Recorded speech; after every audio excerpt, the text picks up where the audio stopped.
വെല്ലുവിളിക്കുകയാണ്. BJPയെ വെല്ലുവിളിക്കുകയാണ്. ധൈര്യമുണ്ടെങ്കിൽ വായോ.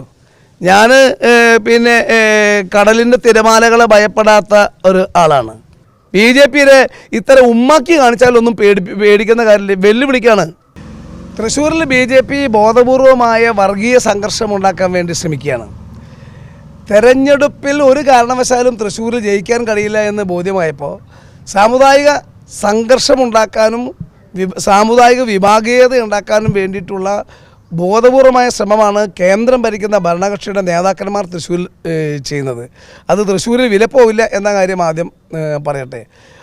RSS ഉൾപ്പെടെയുള്ള ഭൂരിപക്ഷ വർഗീയതയ്ക്കും PF ഉൾപ്പെടെയുള്ള ന്യൂനപക്ഷ മുസ്ലിം വർഗീയതയ്ക്കും എതിരാണ് ഞാനടക്കമുള്ള കോൺഗ്രസ്സുകാർ. മുസ്ലിം ന്യൂനപക്ഷ വർഗീയതയെയും ഹിന്ദു സമുദായത്തിലെ ഭൂരിപക്ഷ വർഗീയതയെയും ഫാസിസത്തെയും ഒരുപോലെ ഞങ്ങൾ എതിർക്കും. പണ്ട് കാലത്ത് തേജസിൻ്റെ ഒരു പത്രം കേരളത്തിലെ എല്ലാ MP-മാർക്കും MLA-മാരുടെയും ജനപ്രതിനിധികളുടെയും അടുത്ത് അത് എൻ്റെ ഒരു എഡീഷൻ കൊണ്ട് സൗജന്യമായി നൽകുന്നതിൻ്റെ ഫോട്ടോ കാണിച്ചിട്ടാണ് ഈ BJPയുടെ സംസ്ഥാന വക്താവ് ഇപ്പോൾ വർഗീയ ഫാസിസവുമായി വന്നിരിക്കുന്നത്. നാണമില്ലേ? ഇതുപോലത്തെ ഒരു പാപ്പരത്വം കേരളത്തിലെ BJPക്ക് ഉണ്ടാകാനിടയില്ല. ഏതെങ്കിലും വേറൊരു കാര്യം പറയുകയാണെങ്കിൽ നമുക്ക് മനസ്സിലാക്കാമായിരുന്നു.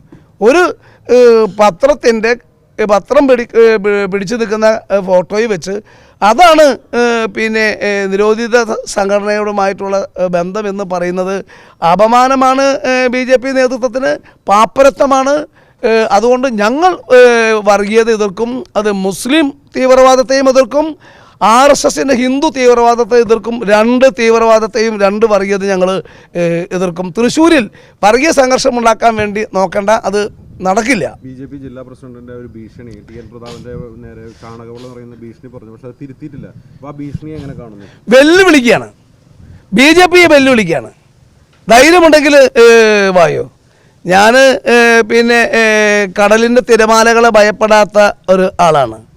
കടലിൻ്റെ തിരമാലകളെ നീന്തി കടക്കാൻ ആർജവത്വം ഉള്ള ആളാണ്. എന്നിട്ട് വേണ്ടേ BJPയിലെ എന്നെ ചാണകവെള്ളം തെളിക്കാൻ വേണ്ടി വരുന്നത്?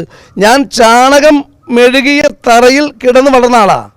ചാണകം മെഴുകിയ തറയിലാണ് ഞാൻ ജനിച്ചു വീണതും ജീവിച്ച് വന്നതും. എന്നിട്ട് വേണ്ടേ എൻ്റെ ശരീരത്തിൽ നല്ല പച്ച മത്സ്യത്തിൻ്റെ ഗന്ധമുള്ളതാ.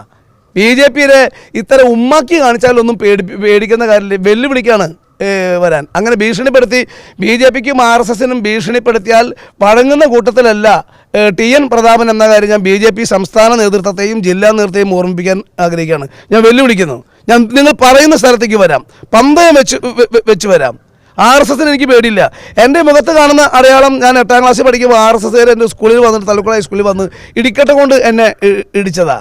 ഒരു കാരണവശാലും RSSനും BJPക്കും അതേപോലെ തന്നെ മുസ്ലിം തീവ്രവാദത്തിനും കീഴടങ്ങില്ല. ഈ രണ്ട് തീവ്രവാദത്തിനെതിരെ പൊരുതും, ഏതറ്റം പൊരുതും മതനിരപേക്ഷതയുടെ പക്ഷത്ത് നിന്നുകൊണ്ട്. ഈ പ്രധാനമന്ത്രി വന്നു പോയതിനു ശേഷം അതിൻ്റെ പിറ്റേ ദിവസം മുതൽ വളരെ അഗ്രസീവായിട്ടുള്ള ചില മൂവ്മെൻറ്റുകൾ BJPയുടെ ഭാഗത്ത് നിന്ന് കാണുന്നുണ്ട്. എന്താണ് അതിൻ്റെ കാരണം? BJPക്ക് മനസ്സിലായി. കാരണം 2 ലക്ഷം വനിതകളുടെ പരിപാടി എന്ന് പറഞ്ഞിട്ട് കസേര അവിടെ ഏൽപ്പിച്ചത് 40,000. 2 ലക്ഷം പേരുടെ പരിപാടി. അതും കന്യാകുമാരി മുതൽ മംഗലാപുരം വരെയുള്ള പ്രദേശങ്ങളിലെ ആളുകളെ കൊണ്ടുവരും എന്ന് പറഞ്ഞിട്ട് 40,000 കസേരയാണ് കസേര ഇട്ട ആളോട് അവിടെ ഏൽപ്പിച്ചത്. ആ സ്ഥലത്ത് എത്ര കസേര ഇടാൻ പറ്റും എന്നുള്ളത് സ്ക്വയർ ഫീറ്റ് അളന്നാൽ മനസ്സിലാകും. അപ്പോൾ അത് പരിപാടി പരാജയമായി. പ്രധാനമന്ത്രി കേരളത്തെക്കുറിച്ചോ കേരളത്തിന് വേണ്ടിയുള്ള ഒരു കാര്യങ്ങളും പറഞ്ഞില്ല. ഇവിടെ ഫോക്കസ് ചെയ്യുന്നു എന്ന് പറയുന്ന ആരെയും പ്രധാനമന്ത്രി ഫോക്കസ് ചെയ്തില്ല. BJP നേതൃത്വം ഭയങ്കര നിരാശയെ. ആ BJP സംസ്ഥാന ജില്ലാ നേതൃത്വങ്ങളുടെയും സംഘാടകരുടെയും നിരാശ കോൺഗ്രസിൻ്റെ മെക്കെട്ട് കയറാൻ വേണ്ടി വരികയാണ്. ആ കോൺഗ്രസിൻ്റെ മെക്കെട്ട് കയറാൻ വേണ്ടി വരേണ്ട. ആ കോൺഗ്രസിൻ്റെ മെക്കെട്ട് കയറാൻ വേണ്ടി വരുമ്പോൾ അവസാനം എടുക്കുന്നത് വർഗീയതയാണ്, വർഗീയ ഫാസിസമാണ്. അതും ഞങ്ങളുടെ അടുത്ത് വില പോവില്ല. തൃശ്ശൂരിൽ ഞങ്ങളും BJPയും നേർക്ക് നേരാ. ഞങ്ങൾ BJP വെല്ലുവിളിക്കുകയാണ്. ഞങ്ങൾ ഇടതുപക്ഷത്തേറ്റല്ല ഞങ്ങളുടെ വെല്ലുവിളി. ഞങ്ങൾ BJPയെ വെല്ലുവിളിക്കുകയാണ്, RSSനെ വെല്ലുവിളിക്കുകയാണ്. കോൺഗ്രസുമായി ഏതർത്ഥത്തിൽ വേണമെങ്കിൽ ഏറ്റുമുട്ടാൻ തയ്യാറാണെങ്കിൽ വാ, ഞങ്ങളത് ഏറ്റെടുക്കാൻ തയ്യാറാണ്. വ്യക്തിപരമായി ആക്രമിക്കും, വ്യക്തിപരമായി തേജോവധം ചെയ്യും, വ്യക്തിപരമായി ഗോമൂത്രം ഒഴിക്കും എന്നൊക്കെ പറഞ്ഞാൽ അതൊക്കെ പോയി വേറെ ഏതെങ്കിലും പിന്നെ CPM കുട്ടികളോട് പറഞ്ഞാൽ മതി, അല്ലാണ്ട് ഞങ്ങളോട് പറയാൻ വരണ്ട. തൃശ്ശൂര് ശരിക്കും BJP വേഴ്സസ് കോൺഗ്രസ് UDF എന്ന നിലയിലാണ് ഇപ്പോൾ. ഒരു സംശയമില്ലല്ലോ. തൃശ്ശൂരിൽ ഞാൻ പിന്നെ പാർലമെൻറ്റ് തിരഞ്ഞെടുപ്പിലായാലും ഏത് തിരഞ്ഞെടുപ്പിലായാലും കോൺഗ്രസും BJPയും തമ്മിലാണ് പ്രധാനപ്പെട്ട മത്സരം. ഞങ്ങളും BJPയും തമ്മിലാണ് മത്സരം. ഞങ്ങൾക്ക് ദേശീയ തലത്തിൽ കോൺഗ്രസും BJPയും തമ്മിലല്ലേ മത്സരം. ദേശീയ തലത്തിൽ വേറെ ഏതെങ്കിലും പാർട്ടികൾ മത്സരിക്കാനുണ്ടോ? എന്തുകൊണ്ട് 5 തവണ തൃശ്ശൂർ MP പാർലമെൻറ്റ് സസ്പെൻഡ് ചെയ്തു? നരേന്ദ്രമോദി അമീർഷാ പാർലമെൻറ്റിൽ ഇരിക്കുമ്പോഴാണ് രണ്ടാളെ മുഖത്ത് ഈ വിരൽ ചൂണ്ടി മുദ്രാവാക്യം വിളിച്ചോളാം. ഞാൻ വിരൽ ചൂണ്ടി ചോദ്യം ചോദിച്ചാളാണ് ഞാൻ. നരേന്ദ്രമോദിയുടെയും അമീർഷായുടെയും മുഖത്ത് സീറ്റിനടുത്ത് ചെന്നിരുന്നിട്ട് വിരൽ ചൂണ്ടി മുദ്രാവാക്യം വിളിക്കുകയും ചോദ്യം ചോദിച്ചാളാണ് ഞാൻ. എന്നെ ഡൽഹിയിലെ പല മാധ്യമ സുഹൃത്തുക്കളും എന്നോട് പറയാറുണ്ട്, സൂക്ഷിക്കണം. ഡൽഹിയിലെ മലയാളികളായ മാധ്യമ സുഹൃത്തുക്കളടക്കം എന്നോട് പറയാറുണ്ട്, അവരുടെ കണ്ണിലെ കരടാണ്, സൂക്ഷിക്കണം. അതുകൊണ്ട് BJPക്കും RSSനും ഒരുപക്ഷെ അവരുടെ ഒന്നാമത്തെ ശത്രു TM പ്രതാപനായിരിക്കും. ഞാൻ വെല്ലുവിളി ഏറ്റെടുക്കുകയാണ്.